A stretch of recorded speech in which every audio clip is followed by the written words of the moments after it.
आखिर सिर्फ 8 दिनों में 27 लाख की बिरयानी कर गए हजम। अब पाकिस्तान परेशान है, लेकिन किसने लगाया इनको इतना बड़ा चूना, जानेंगे वीडियो में। और भारत का एक ऐसा गांव जहां अब तक नेटवर्क की बिल्कुल भी सुविधा नहीं आई है, और ऐसी क्या वजह है कि ये किसान अपने 40 एकड़ की बड़ी जमीन पर खेती नहीं करता। और क्या आपने कभी ये सोचा है कि आपके फेवरेट टीवी चैनल्स आखिर पैसा कैसे छापते हैं? जानना है इन सभी सवालों का जवाब, तो बने रहिए हमारे साथ वीडियो के एकदम एंड तक। नंबर 1, पाकिस्तान में सिर्फ 8 दिनों में कैसे और किसने 27 लाख की बिरयानी सफा चट कर दी। ये बात है तब की जब न्यूजीलैंड और इंग्लैंड की क्रिकेट टीम पाकिस्तान का दौरा करने वाली थी, लेकिन कुछ सिक्योरिटी प्रॉब्लम्स की वजह से दोनों टीमों को पाकिस्तान का दौरा कैंसिल करना पड़ा। इसी बीच इन दोनों टीम्स की सुरक्षा करने वाले पुलिस और गार्ड्स ने सिर्फ 8 दिनों में 27 लाख की बिरयानी चट कर दी। इस मामले का खुलासा तब हुआ जब खाने के बिल को पास कराने के लिए पाकिस्तान के फाइनेंस विभाग भेजा गया। जब फाइनेंस विभाग के कर्मचारियों ने 27 लाख का बिल देखा तो उनके भी पैरों के नीचे से जमीन गायब हो गई। उन्होंने तो उस बिल को वहीं पर इन्वेस्टिगेशन के लिए रुकवा दिया। लेकिन अब सोचने वाली बात यह है कि आखिर बिल भरे तो भरे किसकी जेब से। लेकिन दोस्तों, जिन जिन के भी पेट में बिरयानी गई वो तो बेटे मौज कर दी।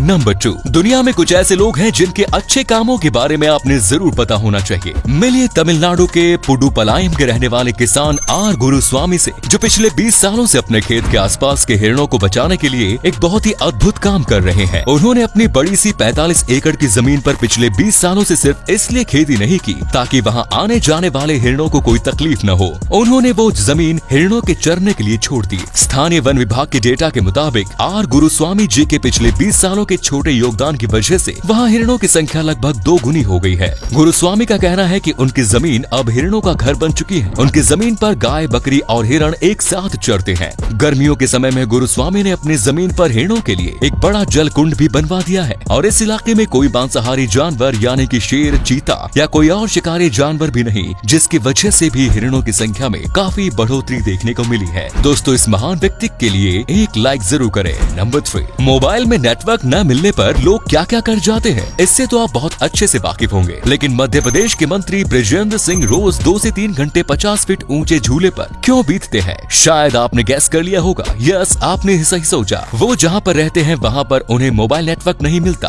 और इसीलिए उन्हें रोज इम्पोर्टेंट मीटिंग्स अटेंड करने के लिए 2 से 3 घंटे झूले पर बिताने पड़ते हैं। सोचो, अगर मंत्री की ऐसी हालत है तो वहाँ के लोगों की क्या हालत होगी। नंबर 4, ये बात है ऑस्ट्रेलिया देश के ब्रिस्बेन शहर की, जहाँ एक लड़के को सिर्फ इसलिए फुटबॉल मैच खेलने से रोका गया क्योंकि उस लड़के के गले में तुलसी की माला थी।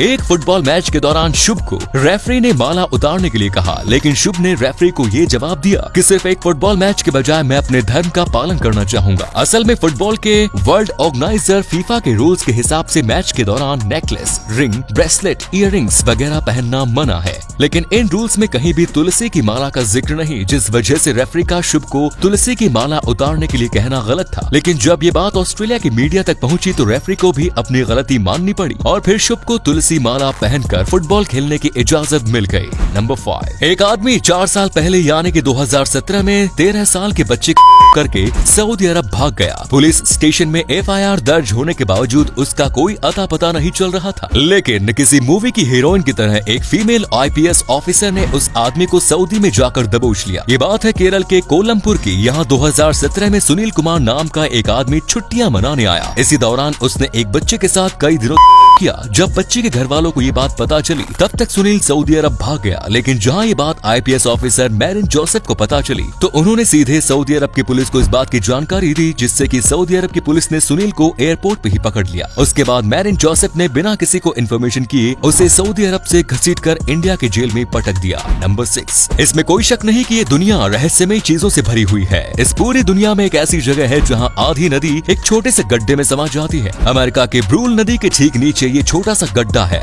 वो रहस्यमय जगह है। इस गड्ढे के अंदर ब्रूल नदी का पानी जाता तो है, तो रहस्यमय बात यह है कि इस गड्ढे के अंदर जाने वाली कोई भी चीज आज तक कभी वापस बाहर नहीं आई। इस गड्ढे का नाम भी इसी तरीके का है। इसका नाम है डेविल्स कैटल। कोई भी वैज्ञानिक आज तक ये समझने में असफल है कि आखिर इस गड्ढे के अंदर जाने वाला पानी आखिर जाता कहाँ है। अगर आपके पास इसका जवाब है तो शायद आप इस दुनिया के सबसे बड़े वैज्ञानिकों में से एक हैं। नंबर 7। दोस्तों, अगर हम आपसे कहें कि 3 बार ताली बजाने पर पानी बरसता है तो क्या आप हम पर विश्वास करेंगे? अगर नहीं तो देखिए इस बरसो पानी नाम की गुफा को। ये गुफा झारखंड के रामगढ़ में स्थित है। वैसे सुनने में तो ये सामान्य सी बात है कि ताली बजाने से पूरे गुफा में वाइब्रेशन होने लगता होगा और जो भी पानी की बूंदे गुफा की छत पे चिपकी होती होंगी वो नीचे गिर जाती होंगी। लेकिन रहस्यमयी बात तो ये है कि आखिर साल के 365 दिन इस गुफा के छत पे पानी आता कहां से है? Number 8, colours, star plus, star sports और ऐसे ही सारे के सारे टीवी चैनल्स आखिर पैसा कैसे कमाते हैं? आपके दिमाग में भी ये ख्याल जरूर आता होगा। तो इनका लगभग सारा का सारा इनकम एडवर्टीजमेंट से आता है। किसी भी सीरियल या एपिसोड्स के बीच में जो एडवर्टीजमेंट्स आते हैं उन एडवर्टीजमेंट्स के लिए टीवी चैनल्स कंपनियों से लाखों रुपए लेती है। जिन चैनल्स की टीआरपी ज्यादा होती है, कंपनियां उन चैनल्स पर अपने प्रोडक्ट्स का एड दिखाने के लिए बाकी किसी भी नॉर्मल चैनल से ज्यादा पैसे देती है। अगर आप अपना खुद का टीवी चैनल स्टार्ट करके एडवर्टीजमेंट से पैसा कमाना चाहते हैं तो आपके पास कम से कम 5 करोड़ रुपए तो जरूर होने चाहिए टीवी चैनल ओपन करने के लिए। तो दोस्तों, वीडियो पसंद आई तो वीडियो को लाइक करके अपने दोस्तों में शेयर जरूर करें। आपके एक शेयर से हमें काफी मोटिवेशन मिलता है। धन्यवाद।